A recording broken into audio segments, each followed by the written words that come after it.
Hi, everybody. This is Trish Kane, CEO and founder of Healerverse. Every Friday at 10:30, we do the Healerverse Roundtable, where we feature one of our practitioners. But today, we have the Healerverse Way Shower. He was named that about 2 years ago when we decided he's a little bit unique and different. We're coming to you, not brought to you, brought to you by Healerverse, but coming to you from Texas. We have Michael. Michael and I met a couple years back and we really hit it off. I love the stuff he's doing, including paranormal investigations, and he's also a Reiki Master.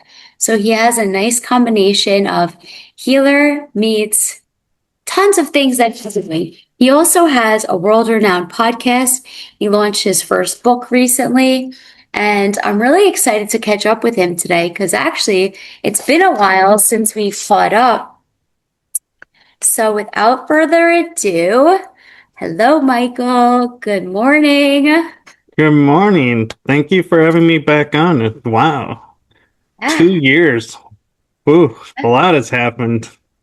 tell us everything. So, as she said, my name is Michael. I am a Reiki Master. I have a Reverend's license. I have 5 books now written and published. I'm working on 2 more books. I have 2 podcasts that I'm actively doing right now. The Energy That Surrounds Us on Tuesday nights and Writing Through the Unknown on Wednesday nights. Ooh, let's see, what else? I do paranormal investigations when I get a chance, and I like my show Writing Through the Unknown and the Energy That Surrounds Us because it affords me an outlet for my adventures into the esoterics, the disclosure, and sharing modalities that most people may not be familiar with. And so I just enjoy being a truth seeker, sharing my adventures and my experiences now with the public. And it's kind of actually, I gotta say, it's not what I thought it would be as I started this venture.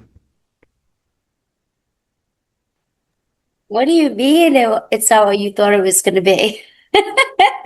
Okay, so when you were younger, you weren't like, I'm going to grow up and have a podcast about, like working with different, amazing individuals, and you didn't know that it was going to wind up like this, right? Not at all.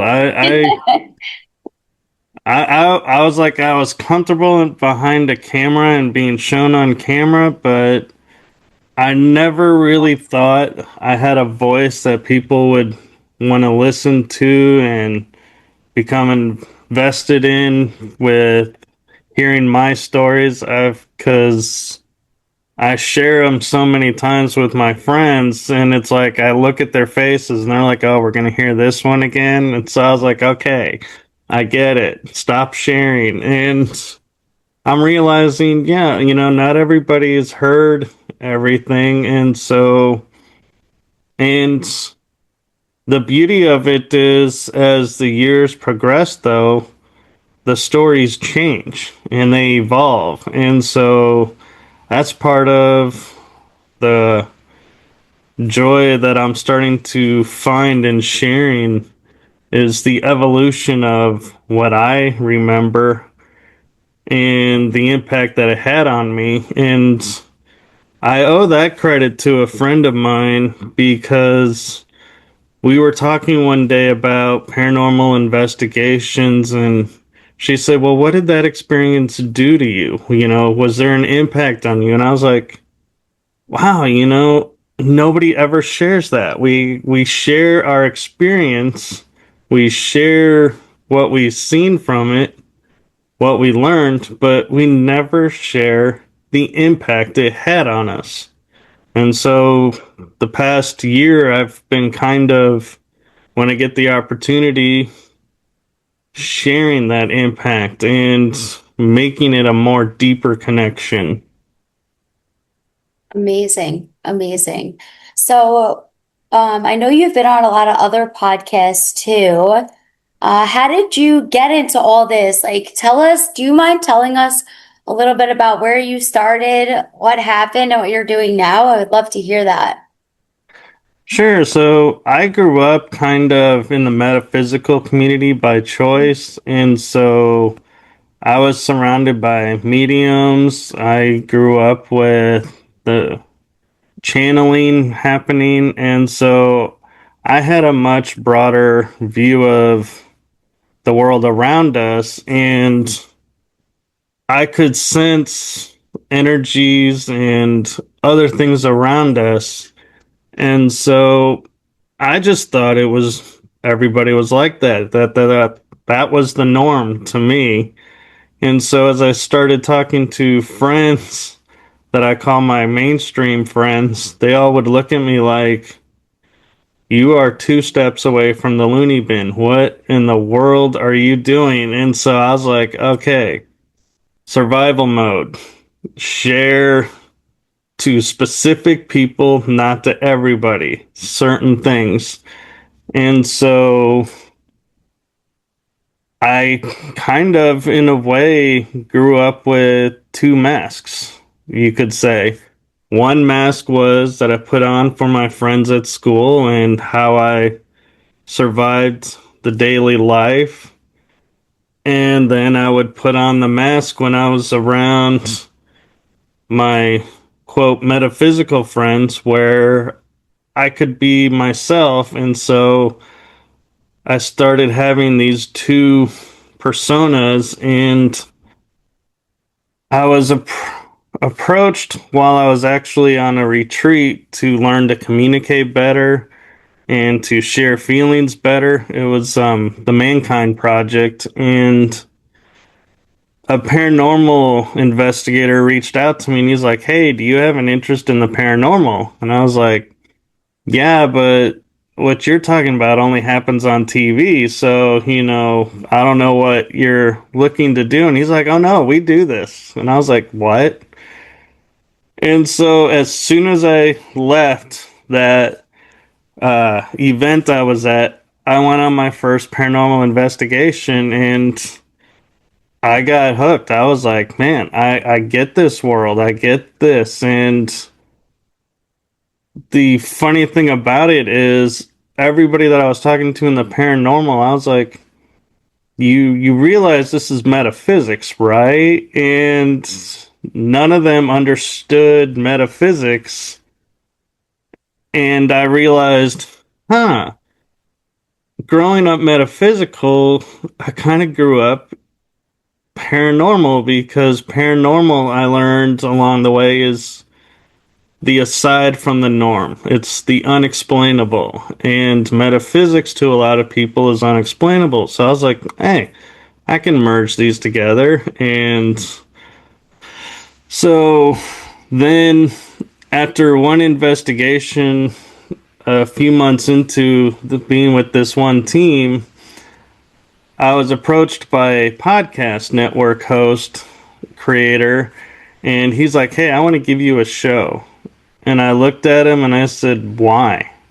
I don't know anybody. Nobody's going to want to listen to me. I have no street cred, or I have no, knowledge of who to talk to, what any of this is about. I'm so new. What could I offer?" He's like, "Oh no, you'd be great. Trust us." And I was like, "Nope." So I turned it down.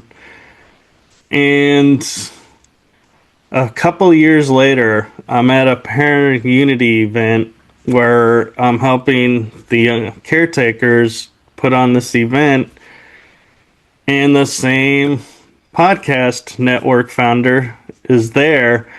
And I get a little break, so I go over and I'm like, "Hey, what's going on?" It's like, "Hey, come here a second." I go, "All right." He goes, "Say hi to everybody." And I'm looking at this camera and I see nobody on the camera and I'm just like, "Hi."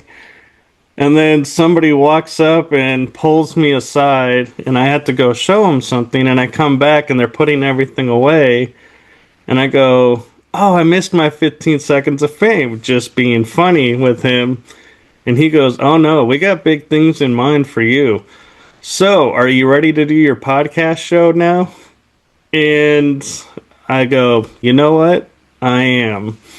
And so I then went over to a friend of mine and I said, "Hey, what do you think about doing a podcast together? We could do paranormal stuff, we could talk to people, we could share things." And she's like, "Yeah, that sounds great." So we start trying to build this really nice, fine tuned production.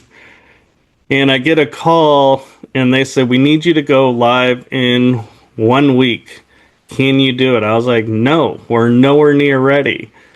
And he goes, "Well, what are you missing?" I said, "We don't have our intro. We don't have our outro. We don't have this. We don't have that." And he goes, "Nobody has that." He goes, "Let me put you on a call with our other hosts."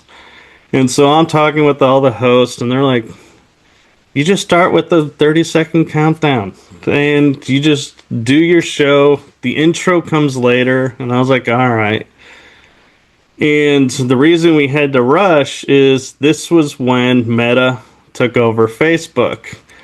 And so if I wasn't already on the page, Meta would not have allowed us to be on the page. And so we quickly put together a premiered the show. It went 6 months.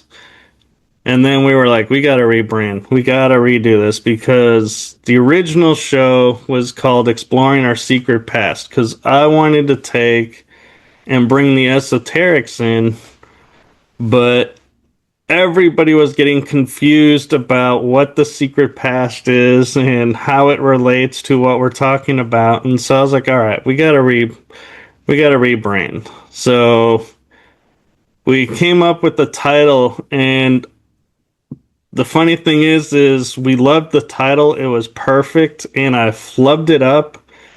And I wrote, instead of what the title was, I wrote the energy that surrounds us.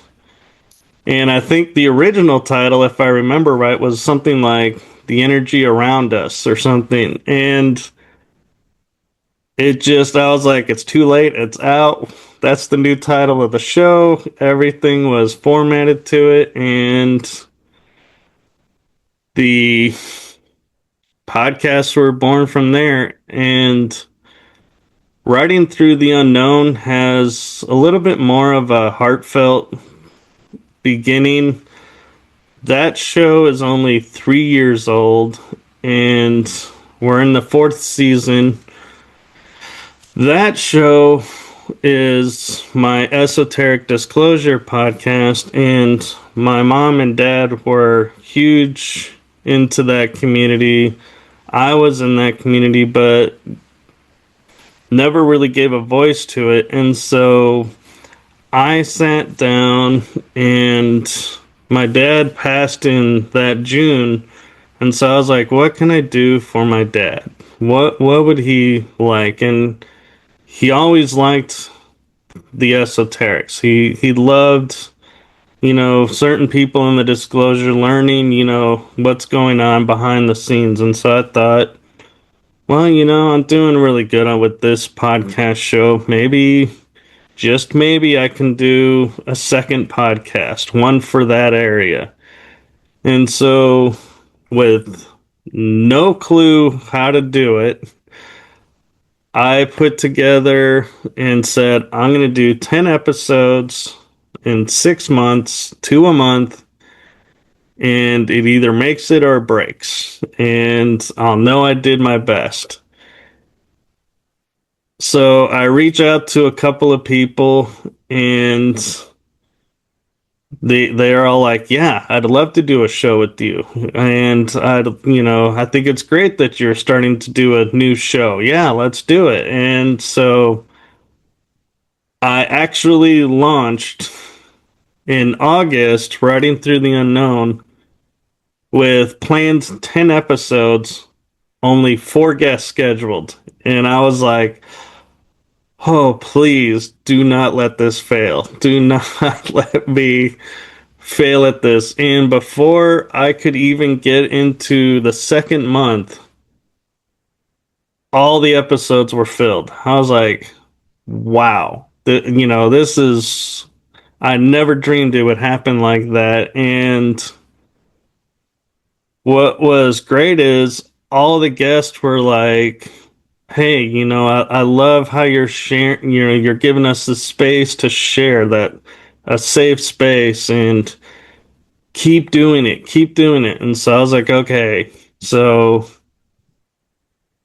yeah, and so that's where, and the only thing left that I haven't covered where I'm at today is writing books. And I was told as a teenager to write a book, and I never wanted to write a book because I didn't want to dig up the past of, Michael, do you mind if yes, I chime in for 2 seconds and then we'll get sure. to the book? Because there's a bunch of comments in the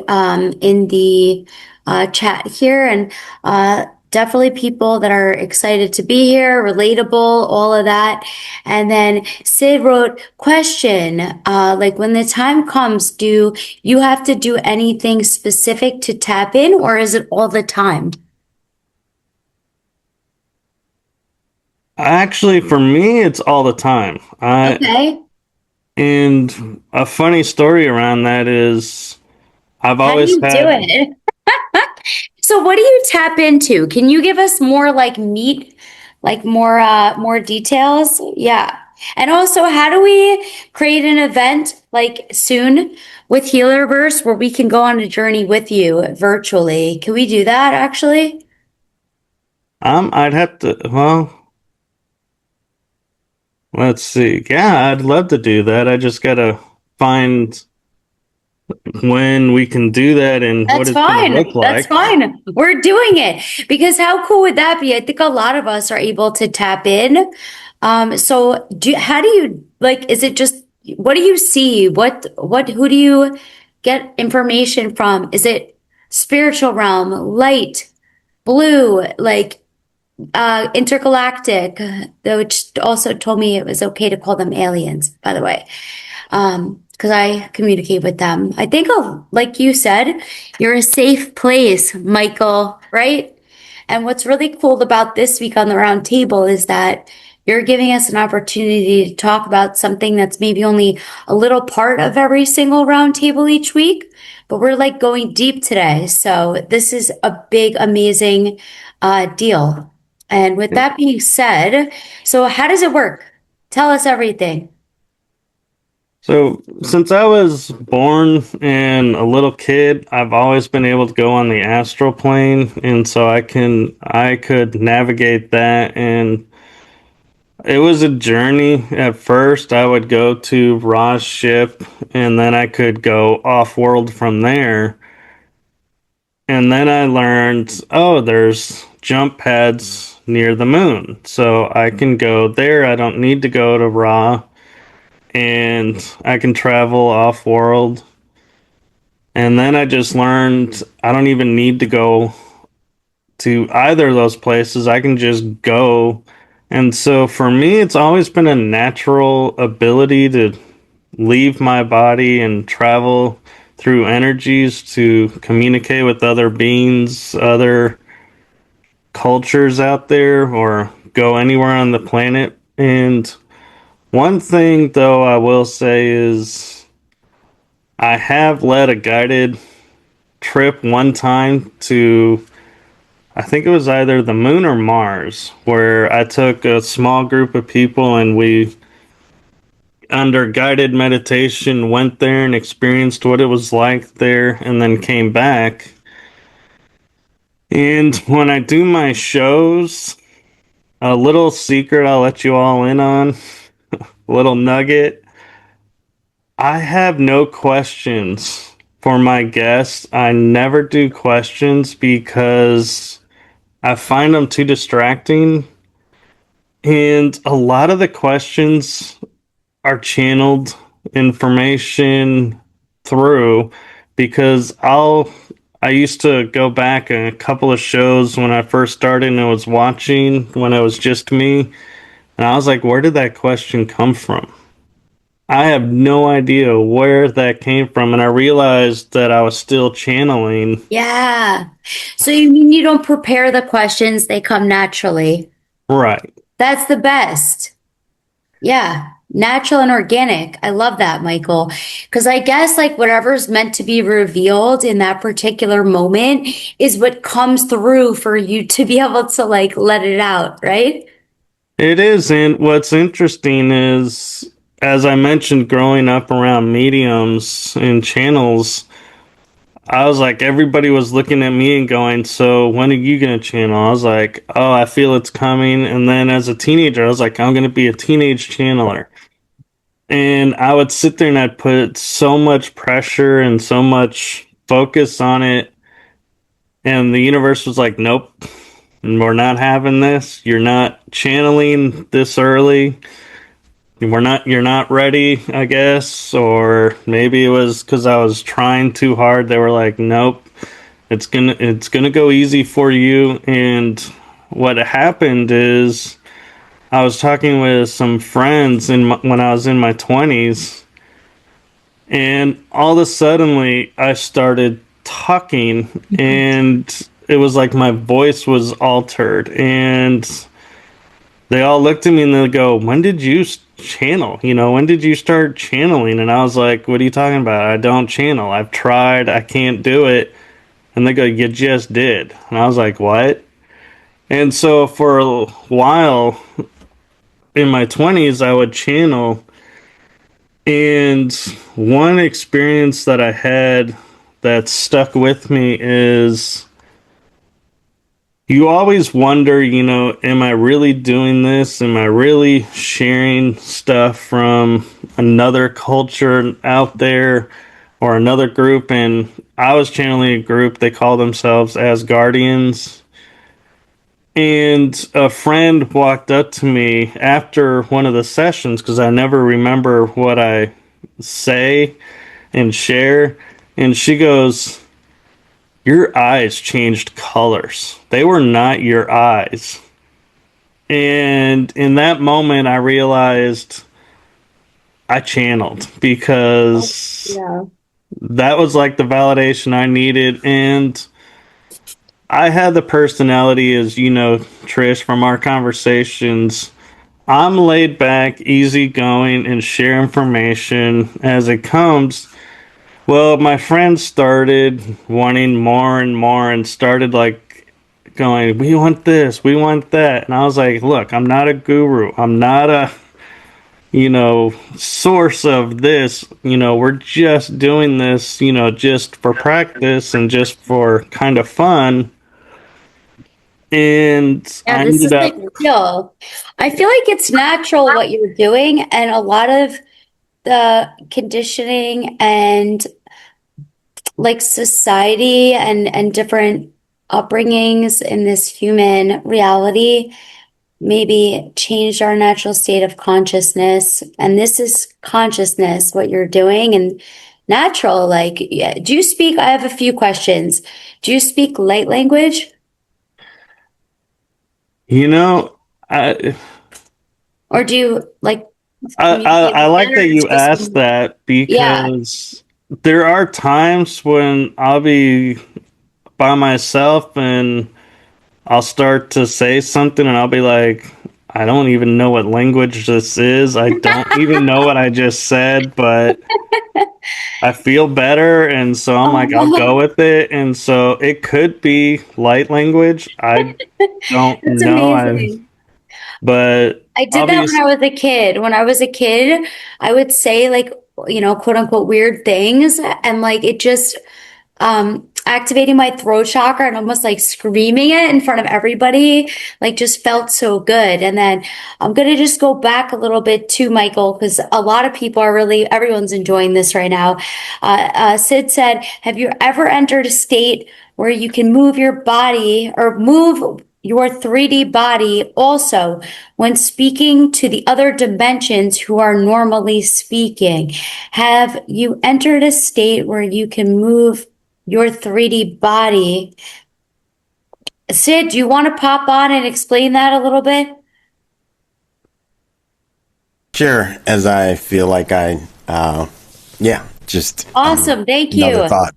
Yeah, So, yeah, yeah. when you are in your channel and when you've taken these trips, have you manifested altering this matter, this body, and entered into the other dimensions? Wow, that's a good question. I'm not sure I ever thought about that. There are times where I may have like a sore like arm or shoulder, and then I'll go and channel, and when I come back, it's completely fine, normal, as if nothing's happened, or actually could be even better than it was before. And so there is that aspect. And one thing I'll mention too with being on the astral is people don't realize this, but we are creator beings. And so on the astral plane, we can create worlds, or we can create different aspects out there. And so one thing that I did was I created a little pocket universe that when I am traveling at night, if I get hurt or I get low energy, I go over to this pocket universe that only I can find. It's shielded from everyone. And I have a pyramid with 4 obelisks that has water, and it's like a little planet that's just my planet. And I'll enter in to the pyramid, and then my body will just kind of float in the air, and I can feel electricity in the air and all the elements combining, almost like you could say like avatar state energy, and it'll flow through my body, and it like re-energizes, heals the body. And so there are times where if I'm getting like 2 hours of sleep at night because I was up late, had to get up early, I can go to this world and go, hey, I need in 5 minutes the energy of sleeping 8 hours, and it'll happen. I can make that happen, and the body will accept it. And so, but I don't have memory though of, say, going to a world and physically having this body walking there. This is Uh, brilliant. I love this. So this is consciousness again, like just being, I feel like sometimes like, words weigh us down or thoughts or whatever. And I know when I first started doing work on myself, when I first got sober in 2014, there was certain things that I would say redundantly or whatever that I heard that I started repeating and like held on to those. And once I stopped saying those specific things, and one of them was, I'm tired, right? And I still, like, I had to rewire myself to not always think that I'm tired because it like serves me in some way, right? And I'm just giving this as an example to help it be relatable to everyone, that everyone can kind of do this. But it's so cool that you brought this up. Like we can decide like what we feel. I mean, sometimes I think, some of it is like natural, like we need to rest depending on like what is going on. The frequency of the earth is so elevated right now. And like maybe we do just need to rest sometimes. But at the same time, we can make a decision every moment of every day to change everything. Like for you just to go in and say, rewire as if I slept 8 hours.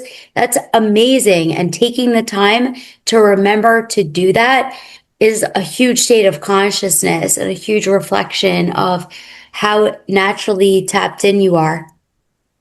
well, and it's interesting you talk about language, because I learned through metaphysics, never use the word should, never use could have, would have, and part of that is I realized, and like, what if, I'd never use what if. when I think about things, because I learned and realized those are entrapment words, and they'll put you in a cycle to where you will become in a loop, a never-ending loop of consciousness. And I know the universe is infinite in its energy, but it does weigh you down when you get stuck in these loops, and it's like you just kind of sucks the hope out of life and kind of takes and just drains your will. And so I always watch to be careful that I don't get caught up in those traps, because I realize so many things in our world around us are triggers for those. And so when I say, wow, I should have done this, well, then you go, well, if I should have done that, then I should have done that. And then I should have done, and you start rewiring everything you've ever worked on, everything you've ever learned. And it almost takes you back to square one. And now you're like, well, now I got to redo all this work, because now I got to take all the should haves out and accept the fact that I did what I did. And so now what I do when somebody will say, well, you should have done this, I said, well, I did the best I could with the information I had in the moment. And in that moment, I did what was necessary for me. Now I'm in a new moment, so I can change and make a different choice. But The I theme don't. of this morning for me in entirety. I had an experience this morning where I had a big learning lesson. I basically said something to somebody and they went and copied my idea, right? And I have to, I want to move differently, do differently, but it's all lessons. It's all lessons. Okay, everything is so systematic. And if I want to do things differently, I can make changes every day, day in and day out. And my lesson this morning was to keep my mouth shut. You know what I mean? Sometimes I overshare. I'm an air sign. And literally, I just, that's my lesson of this morning. So when you're saying it doesn't matter what happened yesterday, it doesn't matter what happened 5 minutes ago, you can't F up anything that's meant for you anyway, right? And but I can choose differently in every moment how I want things to go. Because also humans are so systematic, A plus B equals C, so much like technology and coding and all that. Everything is a system, really. So if I want to break my own system and create a new one, we can do that at any moment. It doesn't matter. We can just learn and do it at any moment. Do something different going forward. There is a key that I found finally after now 48 years of being on this realm that helps make that jump from societal to our true nature, to me, a little bit easier. And it sounds so simple to do, but it kind of at times can override our senses, and we have to really think about it and go, wait, is this true? And we hear a lot of the phrase, in order to grow, we need to be in the moment. Well, nobody ever really shares what that means by being in the moment. And one of the keys that I found to being in the moment is not being attached to outcomes. And the easy part of that is to say, yeah, I'm not attached to outcomes, and so therefore I'm in the moment, and I can change on a whim.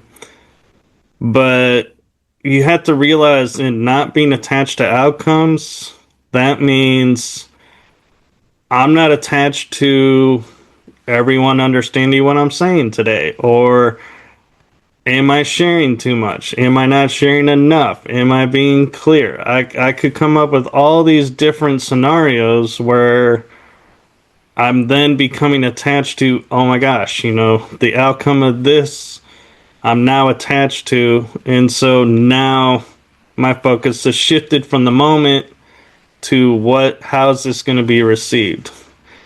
Whereas when I stay focused on being unattached to the outcome, people can throw scenarios at me like, oh, this person said this, and I'm like, okay, so what are you looking to do? How did that make you feel? And I'm unattached, so I'm seeing everything third person, and even in my life I'm seeing things third person, to where instead of getting involved and entrapped by the emotional side of life and taking me out of the full moment, I'm experiencing everything and I can see everything unfold, and I'm like, okay, I can now process everybody's scenarios in a matter of seconds because I'm not attached. What comes, and which one has the best outcome for everybody. Okay,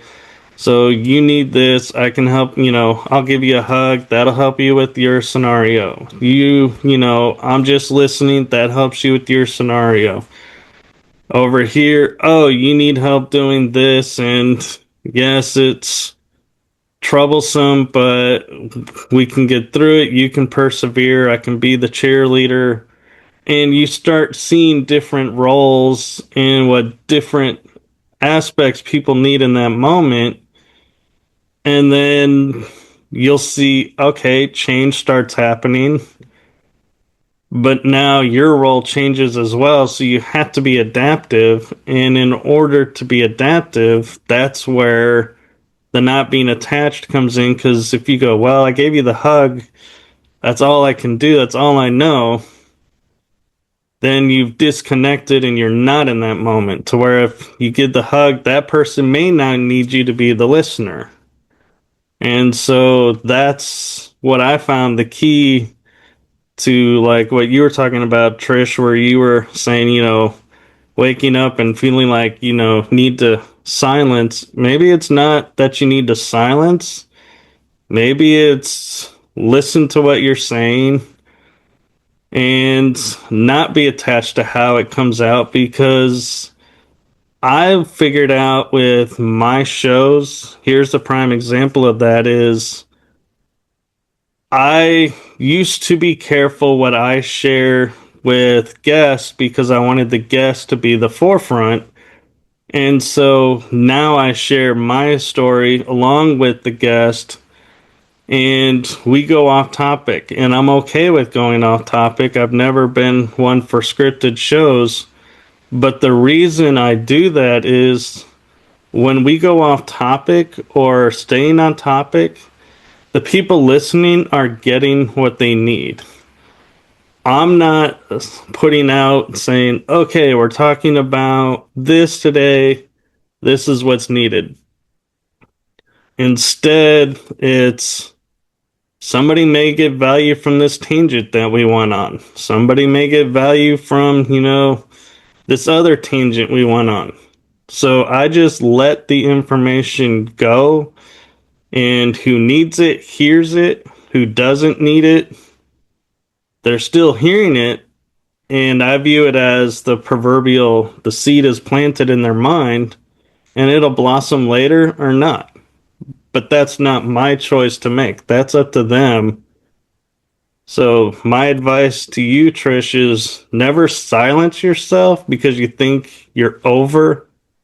Just know that whoever hears it will hear what they need to hear, and that's all that you're responsible for. Thank you so much. Yeah, and I am grateful for this group on Fridays too, because it's always relatable to something that we're experiencing, And also like there's so much value every single Friday, like with whoever is on here is so deep and insightful. Like the Healerverse is such a powerful community and everybody is so intellectual, but like so different. And I love that so much. There's so much to learn, to relate to, and to grow with. And I'm going to change the topic for a moment. And I'm going to say to Marielle, say, go with the flow. I love that. And so when you went on your road tour, you remember your road trip? I do. Can you tell us about that? So my friend came over and we had places that we wanted to go and experience, and I'm of the I'm more of a metaphysical paranormal investigator, so I get into the feelings of what's around, sensing what's around, and a much bigger picture. And I also look at, is this experience on the earth realm? Is it on a parallel earth realm? Another dimension? Is it, human that's now a spirit that we're dealing with? Or could it be an extraterrestrial posing as a human to try and see what first contact would be like? And so these are the thoughts that go through my head as I'm investigating. And we just wanted to go and experience places. And some places I was more in tune with than my friend was. And so I just would, say, hey, I'm going to go do this. And I spoke for myself and what I needed and was like, hey, I need to go do this. And one example is when I was in San Antonio. I went and we were staying by the Alamo. And my friend was going, I'm feeling kind of tired. I had just finished a show. I'm like, I'm going to go visit with a friend and I want to go experience this one area that he's been wanting me to go to. And it's this little forested area in the city. Well, as I pull up to the forest, I start to feel something, but I can't figure out what it is. So I'm like, all right, I'm open to the experience. I have my shielding on, so nothing will attach to me, so I don't have to worry about that. But something is different. And so as I'm walking with them and talking, I realize I can't see anything other than this bridge we're crossing, and the moon is above us. So I'm like, something is off. And my paranormal and my spiritual senses are on edge, kind of like, sensors looking, scanning everything to see what's coming, what's going on.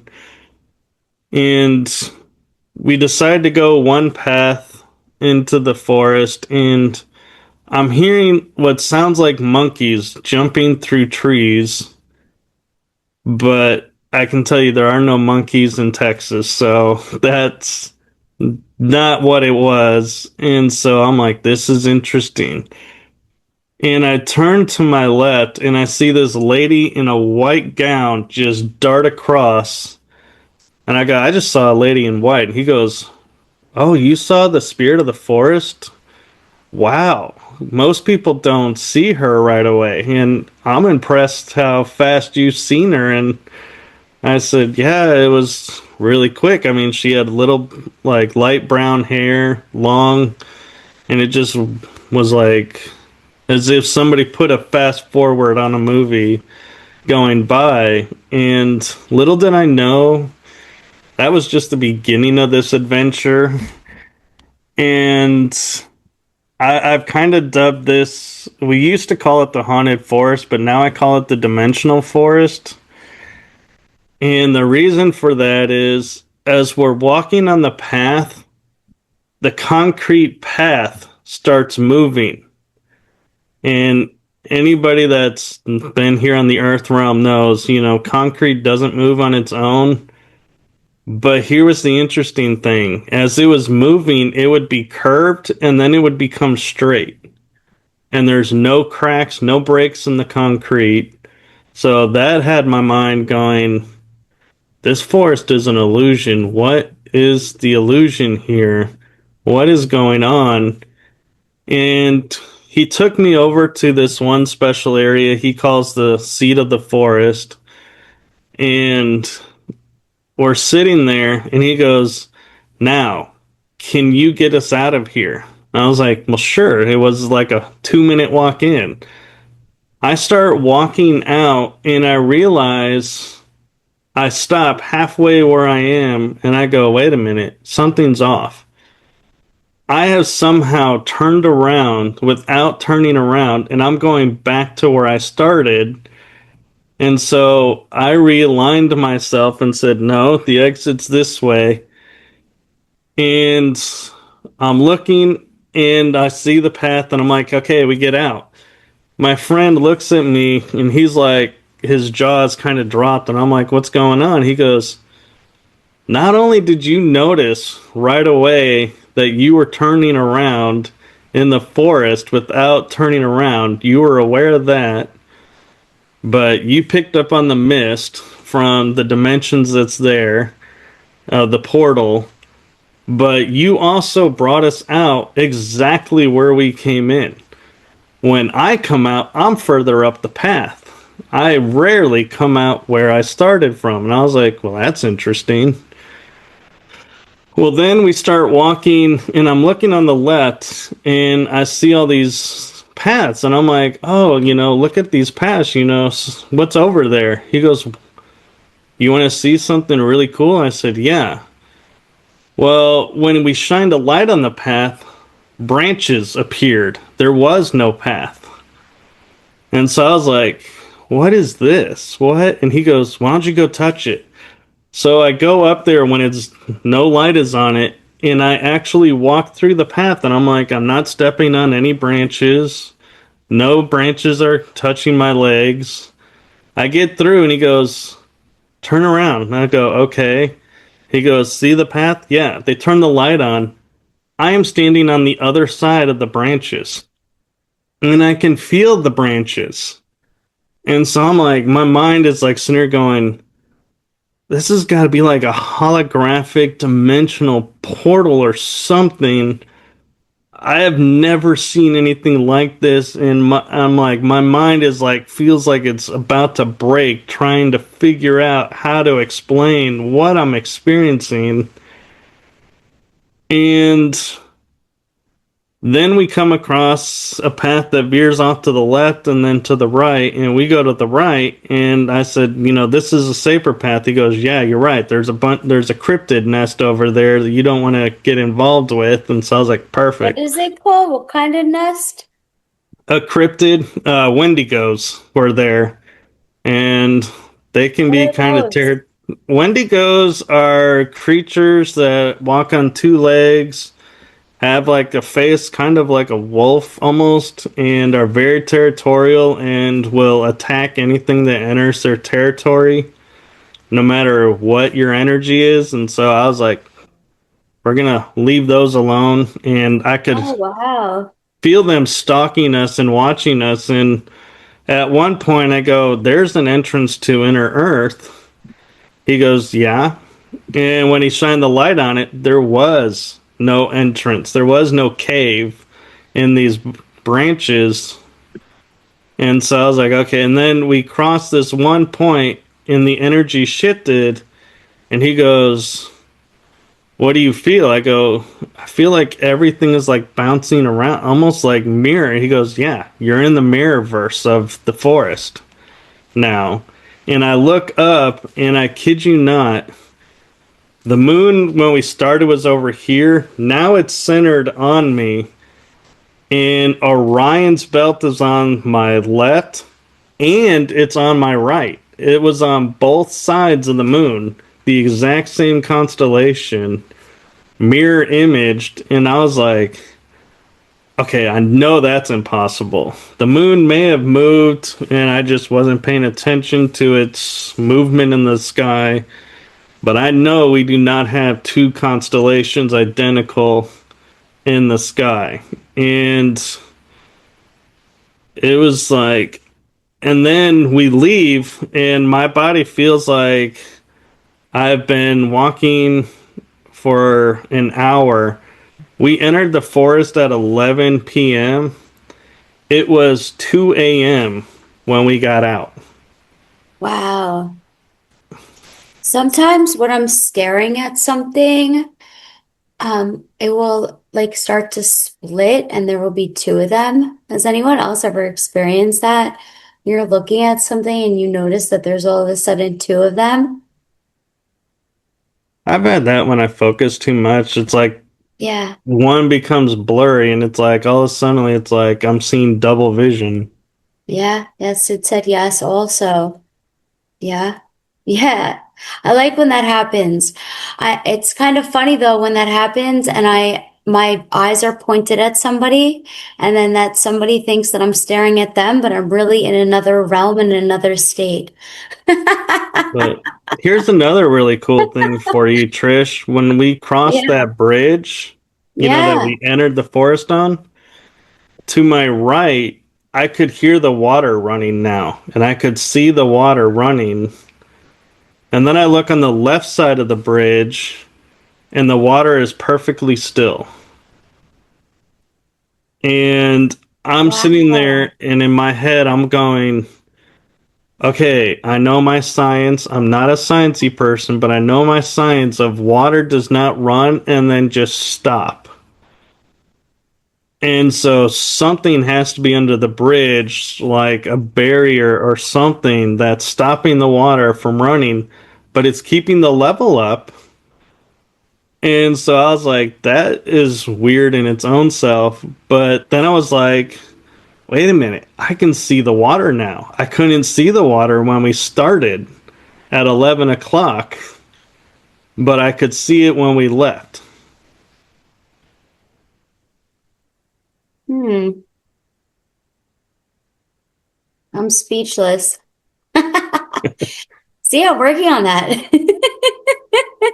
Uh, uh, I know that's one of those experiences I've done a couple shows on, and everybody will ask me, like, oh, where's it at? And I'm like, to be honest, I couldn't direct you to it because I followed him to the forest, my friend, and my friend has a rule that only certain people can enter here, and I get it because if you're not in the right mindset, this place can really either put you in a psychotic state and break your mind, or it'll open your awareness to what's really going on around. And one of the things that was really, I found kind of interesting too about this was there were native indigenous cultures that lived in that forest. They made their homes. There's actually in the mirror part of the area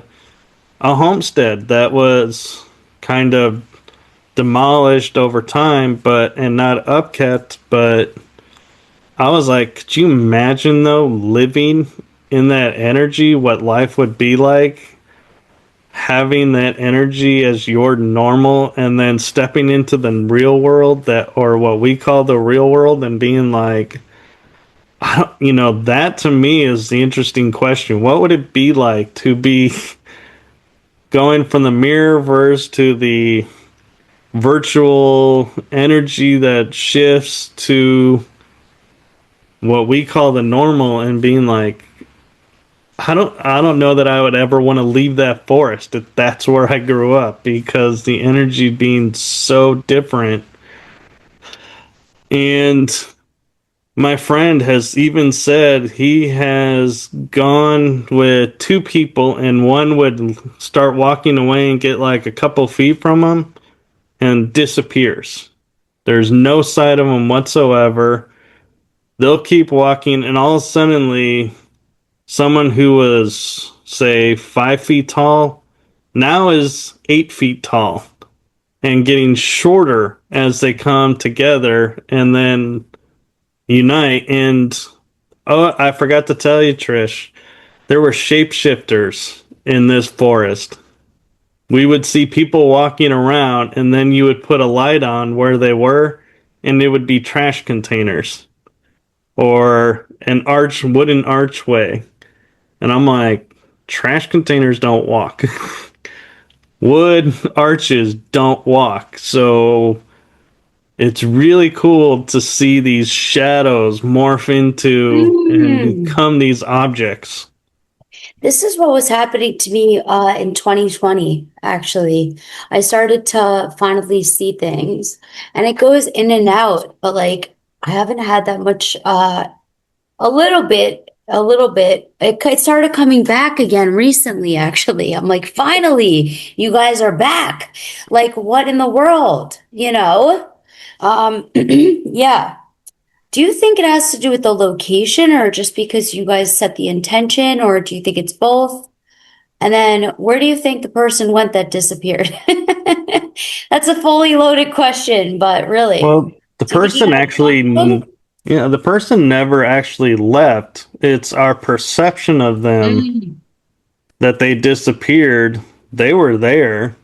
They didn't grow 8 feet tall. It's just the energy distracted you, and so that was no longer your focus, so it just disappeared. And so it's like the branches that were blocking paths, but if you're not paying attention to them and saying, oh, there's branches here, you can walk right through and Wow. no problem. But when you're focused on, oh, there's branches there, then it's like, nope, your path is blocked.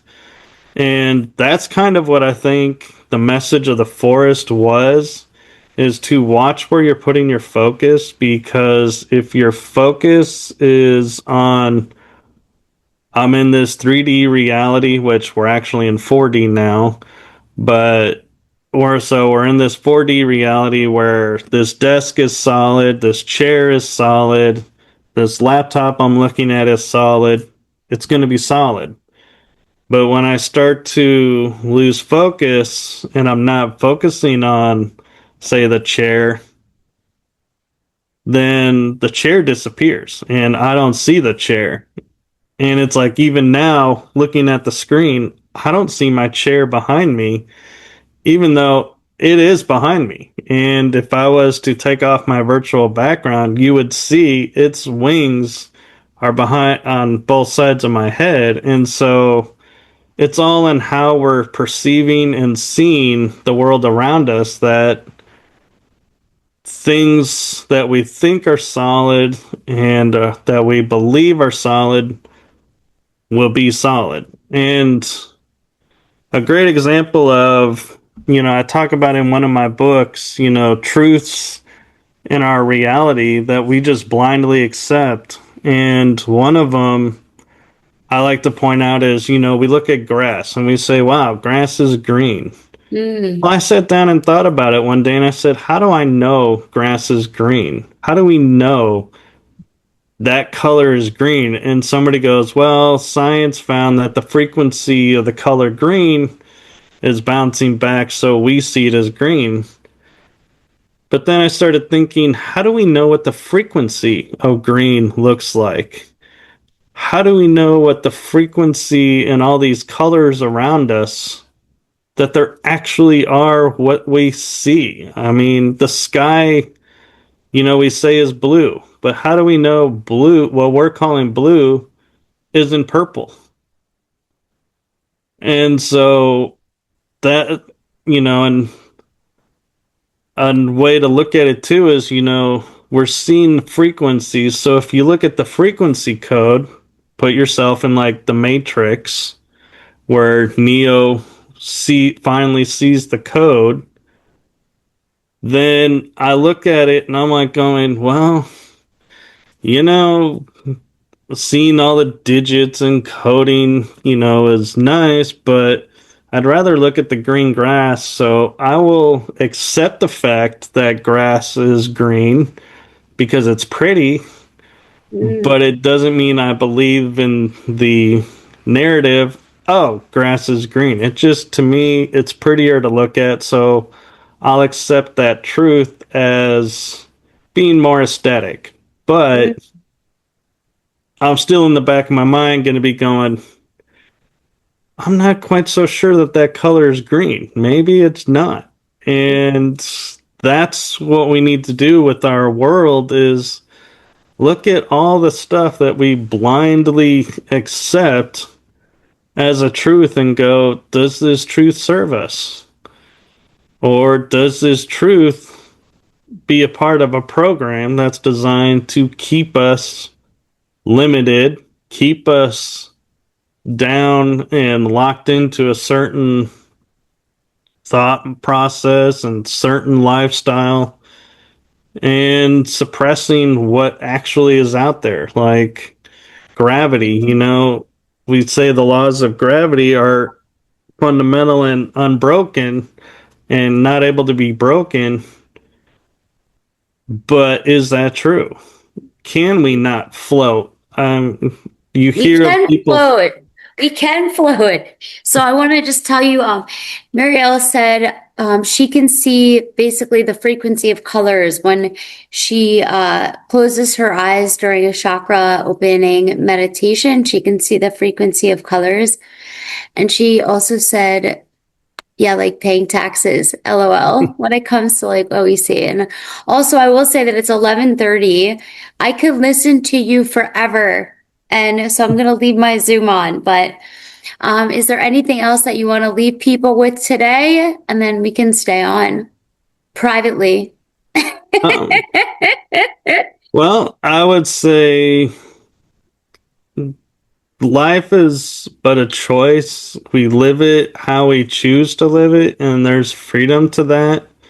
And yes, some of our freedoms, like I can't choose to go and say, I'm not going to pay for internet, I'm not going to pay for TV, but I'm going to watch TV and I'm going to use the internet. We don't have that choice right now.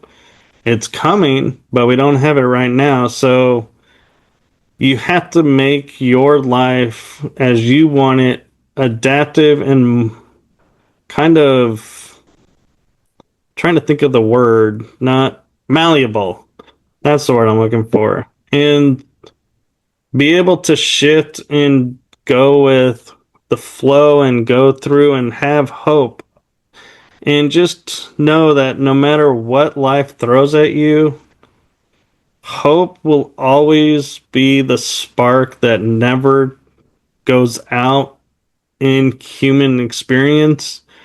And so when you look at our history, you look at our everything we've experienced, hope was the one guiding factor that has changed the world.